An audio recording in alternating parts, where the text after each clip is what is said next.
course, the youngest of 4 children. So as you can imagine, it was quite a tight fit. 6 of them living in the house. 2 rooms upstairs, 2 rooms downstairs, the toilet out in the backyard.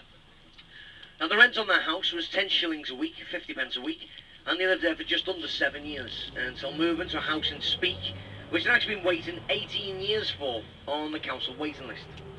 When they eventually moved to Speke, they're only a couple of roads away from where the McCartney family were living, although it wasn't for a few years later that Paul and George met for the first time. Now they actually met on the bus going to Penny Lane. Paul was on the bus, George on the sat after him carrying a guitar. They got talking about music and George showed Paul how well he could play. Paul was amazed that a young guy could play so well. Went straight back to John Lennon, said, "You want to get this guy in our band, he's great." John said, "How old is he?" Paul said, "Only 14.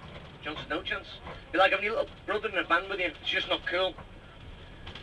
So George, they wouldn't let George in the band. He followed them around for a couple of months until one day he decided to play the guitar in front of John. And when John heard him play, he instantly changed his mind. Said to Paul, "Get him in the band. We need some real musicians." Now John wants to surround himself with real musicians to hide the fact that he was still learning to play the guitar. His mum was still giving him lessons on a banjo.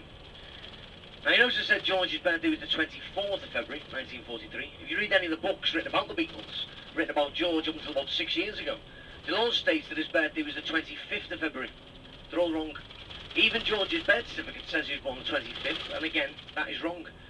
George found out about 10 years before he died that he'd actually been celebrating the wrong birthday for the whole of his life.